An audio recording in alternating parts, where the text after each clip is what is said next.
শেখ হাসিনাকে বাংলাদেশের রাজনীতিতে অবশ্যম্ভাবী এবং অনিবার্য করার জন্য ভারত এই মুহূর্তে তাদের সর্বশক্তি এবং তাদের যত কানেকশন রয়েছে সব কানেকশনগুলো তারা ব্যবহার করছেন।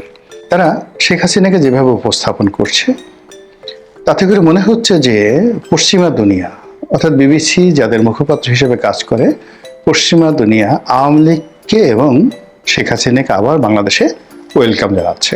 কিভাবে? প্রথমত হলো যে শেখ হাসিনার যে ছবিগুলো দেখানো হয়েছে, যদি এখানে পশ্চিমা দুনিয়া বা বিবিসির যে কানেক্টিভিটি রয়েছে, আপনারা জানেন যে বিবিসি বাংলা, তার সঙ্গে ফার্স্ট কানেকশন বিবিসি ইন্ডিয়া, এবং বিবিসি ইন্ডিয়া এই মুহূর্তে নরেন্দ্র মোদীর অত্যন্ত কাছের মানুষ।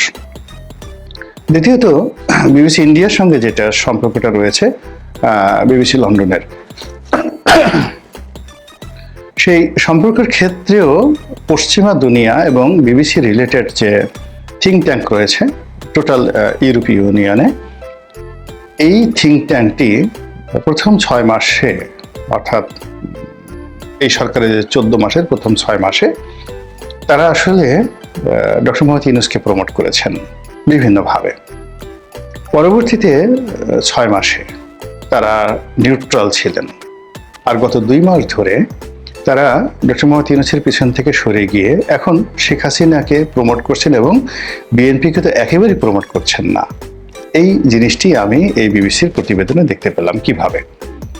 প্রথমত হলো যে তারা শেখ হাসিনার যে সকল ভিডিও ফুটেজ দেখাচ্ছিলেন এগুলো সবই পজিটিভ, অর্থাৎ তিনি প্রধানমন্ত্রী হিসেবে যে সকল অনুষ্ঠানে অংশগ্রহণ করেছেন এবং ভারতে বারবার তিনি গিয়েছেন নরেন্দ্র মোদীর সঙ্গে, মনমোহন সিংয়ের সঙ্গে, সোনিয়া গান্ধীর সঙ্গে, বা বাংলাদেশে যে কবারে তিনি এয়ারপোর্টে এসেছেন গেছেন অ্যাজ এ প্রধানমন্ত্রীর প্রোটোকল হিসেবে তার সবচেয়ে উৎকৃষ্ট যে ফুটেজগুলো, যেখানে তার চেহারা সুন্দর ছিল, ড্রেস কোড ভালো ছিল, তারপরে তাকে অভ্যর্থনা জানানোর জন্যে এয়ারপোর্টে যারা গেছেন ওই সময় তাদের সঙ্গে তাদের যে কুশল বিনিময়ের যে লক্ষ লক্ষ ভিডিও ফুটেজ আর্কাইভে বিবিসির ছিল, তার মধ্যে সবচেয়ে সুন্দরতম একটা বেস্ট ভিডিও ফুটেজগুলো তারা এমনভাবে উপস্থাপন করেছে যে শেখ হাসিনা এখনো বাংলাদেশের প্রধানমন্ত্রী, আর সেই প্রধানমন্ত্রী হিসেবে তিনি ভারতে রয়েছেন। এটা হলো আমার কাছে মনে হয়েছে অ্যালার্মিং ফর দ্য বিএনপি এবং as well as for the doctor Mohammad Yunus government.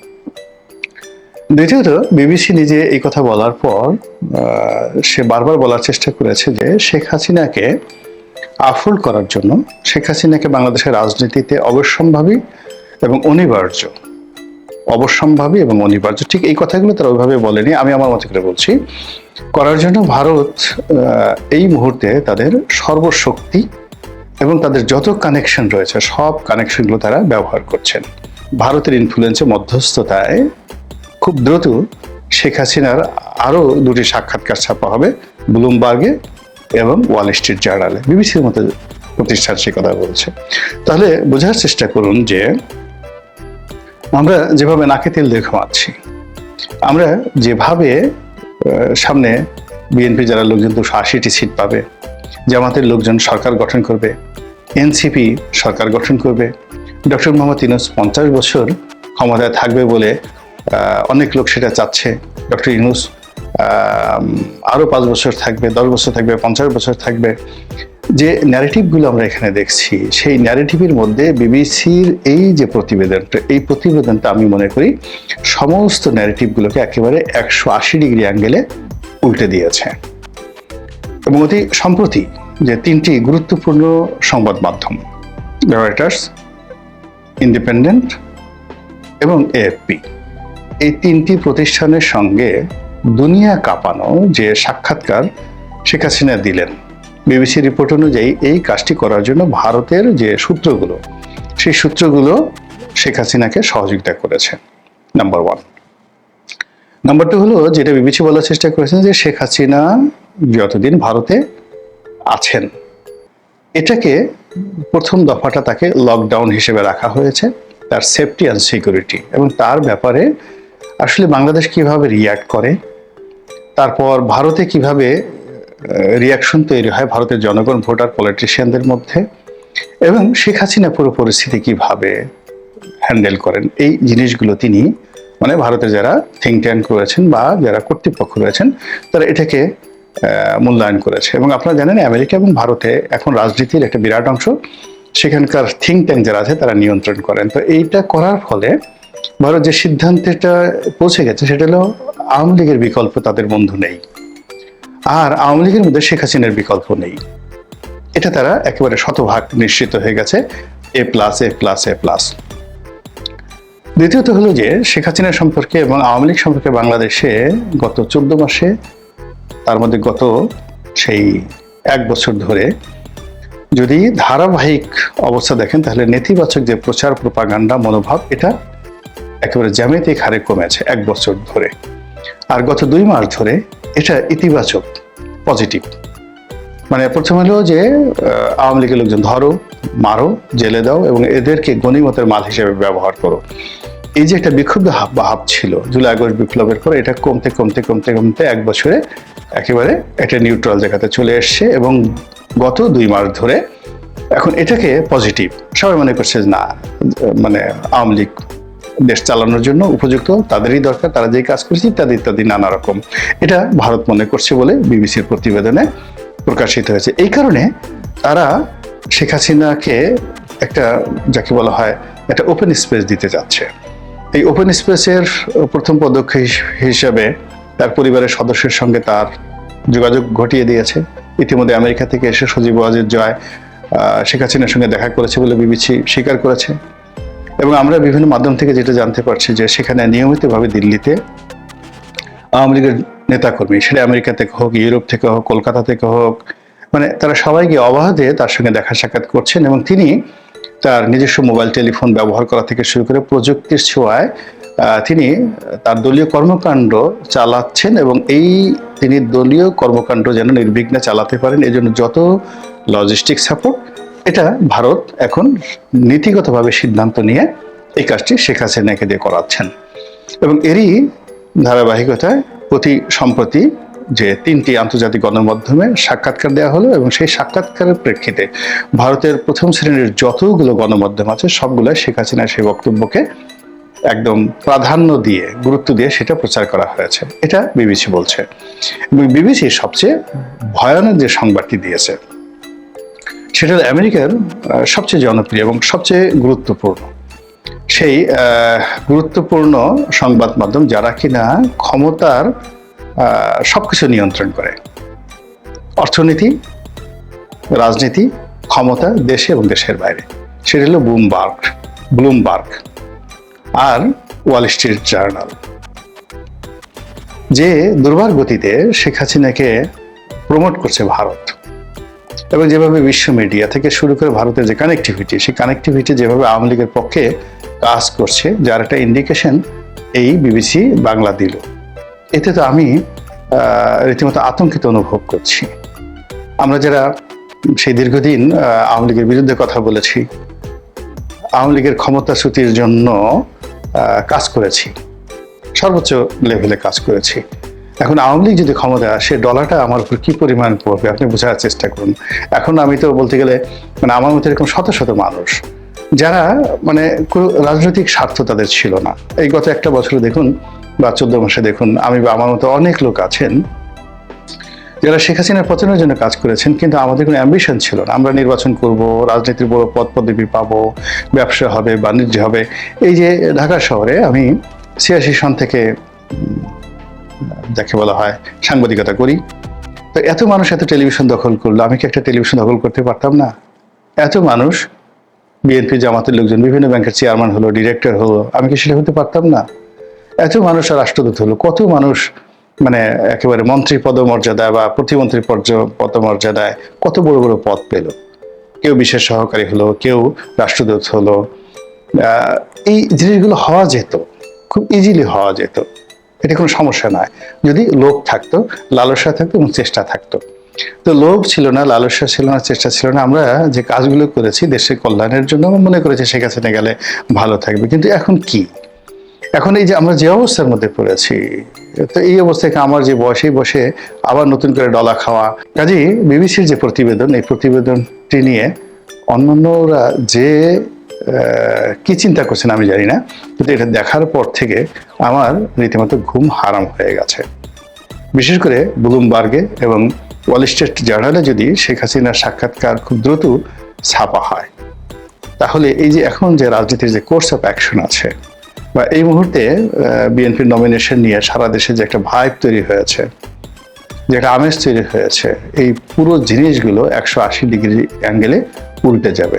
বাংলাদেশের আরো কাছাকাছি চলে এলো ভারতীয় সেনাবাহিনী। এভাবেই আলাপটা করতে চায় যে বাংলাদেশ গত 15 মাসে আভ্যন্তরীণভাবে খুব করুণ অবস্থার মধ্য দিয়ে আছে, এবং শুধু তাই নয়, নিরাপত্তা থ্রেটে পড়ে গেছে দারুণভাবে। বাংলাদেশে পাকিস্তানিদের লাফঝাপ, পাকিস্তান আইএসআই লাফঝাপ, পাকিস্তান জঙ্গি গোষ্ঠীর লাফঝাপ, এই লাফঝাপ এবং ভারতকে উস্কানি দেওয়া, এই সব কিছু মিলিয়ে ভারত কিন্তু ব্যাপক প্রস্তুতি, চারিদিকে শোরগোল পড়ে গেছে। এগুলো বলি বা বলছি, হয়তো অনেকে মনে করতে পারেন বা মনে করেন, যারা খোঁজ খবর রাখেন তারা জানেন, কিন্তু যারা খোঁজ খবর রাখেন না তারা মনে করেন যে রূপকথার গল্প নয়। আমি যে কথাগুলো বলছি, যে এই কথাগুলো সত্য কথা। ভারতীয় সেনাবাহিনী আরো কাছাকাছি কিভাবে এলো? সম্প্রতি খবর পাওয়া গেল যে ভারতের উত্তর দিনাজপুরের চোপড়া এবং আসামের ধুবড়িতে ভারতীয় সেনাবাহিনীর নতুন আরো দুটি, যেগুলো চিকেন নেক থেকে খুব কাছাকাছি, চিকেন নেকটা এই মুহূর্তে খুব আলোচিত, চিকেন নেক থেকে কাছাকাছি দুটো স্থানে ভারতীয় সেনাবাহিনীর সেনা ঘাঁটি স্থাপন করা হলো। এগুলোর প্রমাণ আপনি যদি ভারতীয় সেনাবাহিনীর ইস্টার্ন কমান্ডের সোশ্যাল মিডিয়া পেজে যান, তাহলে ইস্টার্ন কমান্ডের যে commander lieutenant general R C. Tiwari, তিনি গতকালকে বৃহস্পতিবার এই দুই বেস ক্যাম্প পরিদর্শন করেছেন। এই দুটো বেস ক্যাম্পের সঙ্গে আরো একটি বেস ক্যাম্প আছে, যদিও সেটি বাংলাদেশ সীমান্তের সাথে সেই রাজ্যটি নয়, বিহারের কিষানগঞ্জে। বিহারের কিষানগঞ্জ আর্মি বেস ক্যাম্পটাও চিকেন নেক থেকে খুব বেশি দূরে নয়। কিষানগঞ্জের দূরত্ব 152 থেকে 180 কিলোমিটারের মধ্যে। আসামের ধুবড়ির দূরত্ব 222 থেকে 240 কিলোমিটারের মধ্যে, আর উত্তর দিনাজপুরের চোপড়ার দূরত্ব মাত্র 52 কিলোমিটারের মধ্যে। এইরকম ডিস্টেন্সে ইন্ডিয়ান আর্মির নতুন নতুন বেস ক্যাম্প হচ্ছে। এই খবরগুলো সোশ্যাল মিডিয়াতে তো এসছে। ভারতীয় ইংরেজি দৈনিক শতবর্ষী পুরনো ডেকান ক্রনিকেল একটা রিপোর্টও করেছে।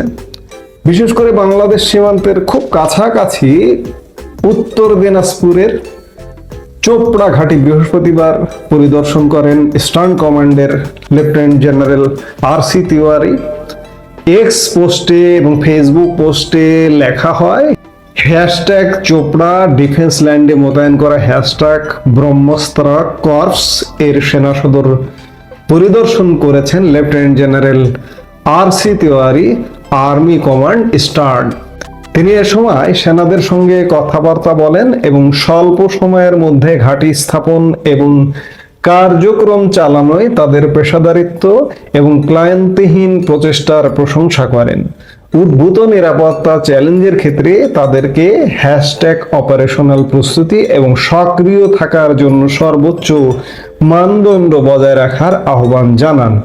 এতে আরো বলা হয়, আর্মি কমান্ড ইস্টার্ন এছাড়াও আলোচনা করেন চোপড়া আসনের এমএলএ হামিদুল রহমান ও অন্য বেসামরিক ব্যক্তিবর্গের সঙ্গে। এ সময় এই অঞ্চলের নিরাপত্তা ও উদ্ভূত পরিস্থিতিতে সামরিক বেসামরিক সহযোগিতার উপর গুরুত্ব পুনর্ব্যক্ত করেন। আসামের সীমান্ত এলাকায় কর্পসও পরিদর্শন করেন জেনারেল তিওয়ারি। এই সফরের সময় ইস্টার্ন আর্মি কমান্ডার আরো পর্যালোচনা করেন সীমান্ত এলাকায় অপারেশনাল প্রস্তুতি এবং অভ্যন্তরীণ নিরাপত্তা পরিস্থিতি। বুঝতেই পারছেন যে চিকেন নেককে কেন্দ্র করে ভারতীয় সেনাবাহিনী চারপাশ দিয়ে ঘিরছে। শুধু তাই নয়, বাংলাদেশ সীমান্ত দিয়েও ঘিরছে। কেন? এতদিন তো এমনটা প্রয়োজন হয়নি, আজকে কেন প্রয়োজন হচ্ছে? আজকে প্রয়োজন হচ্ছে বাংলাদেশে এই মুহূর্তে একটি ভারত বিরোধী সরকার আছে এবং একই সাথে এই সরকারকে পৃষ্ঠপোষকতা করছে এবং এই সরকারকে দিয়ে উস্কানি তৈরি করছে এবং নিজেরা উস্কানি তৈরি করছে পাকিস্তান, যার দরুন ভারত সম্ভাব্য প্রস্তুতি কোন রকমের উস্কানি হলেই একদম ফাটিয়ে দেবে। ভারত তাদের পূর্ব সীমান্তে এত base camp, army base camp কেন করছে? এইসব আর্মি বেস ক্যাম্পের পেছনে টাকা পয়সা খরচ হয় না? খরচ হয়, বাড়তি খরচ করছে। বিশেষ করে বাংলাদেশের পরিবর্তিত পরিস্থিতিতে গত বছরের অগাস্টে বাংলাদেশ সরকার পতনের পর একটি দখলদার সরকার আসবার পরে ভারতের আরো বেশি খরচ হচ্ছে পূর্ব সীমান্তকে কেন্দ্র করে। ভারতের অনেক সীমান্ত আছে, তো সেখানে তো কোনো পয়সা খরচ হয় না। নেপাল সীমান্তে তো কোনো কাঁটাতারের বেড়াও নেই, সেখানে পয়সা খরচও করতে হয় না। সেখানে বিএসএফও কতটুকু আছে সে ব্যাপারেও প্রশ্ন আছে। কিন্তু বাংলাদেশে এত নিরাপত্তা কেন? বাংলাদেশ এবং ওদিকে পশ্চিম সীমান্ত পাকিস্তান, এ দুটোর নিরাপত্তা এখন সমানে সমান করতে হচ্ছে। এটি ভারতের জন্য অবশ্যই বাড়তি চাপ এবং বাড়তি পয়সা খরচের ব্যাপার, বাড়তি বাজেটের ব্যাপার। কারণ 4000 কিলোমিটার ব্যাপী বাংলাদেশ সীমান্ত, এই বাংলাদেশ সীমান্তটাকে গভীর দৃষ্টিতে রাখতে হচ্ছে। ওদিকে পাকিস্তানের সীমান্ত, এই দুটো সীমান্ত, চীন সীমান্ত এখন খানিকটা স্তমিত, খানিকটা শান্ত, কিন্তু বিশেষ করে পশ্চিম সীমান্ত পাকিস্তান এবং পূর্ব সীমান্ত বাংলাদেশ, যারা যে পাকিস্তান এখন এটিকে পূর্ব পাকিস্তান মনে করে, এই দুটো সীমান্তে খুব বেশি জোর দিতে হচ্ছে ভারতের। আমার এই মুহূর্তে বাংলাদেশের রাষ্ট্র ক্ষমতায় শান্তির নোবেলধারী, কিন্তু অশান্তির আগুনে বাংলাদেশের মানুষকে দাউ দাউ করে পুড়িয়ে মারছে। যাই হোক, ভারতের সেনাবাহিনী আমাদের কাছাকাছি চলে আসছে। এর শেষটা কোথায় আমরা এখনো জানি না, কেউ জানে না, কেউ বলতে পারে না।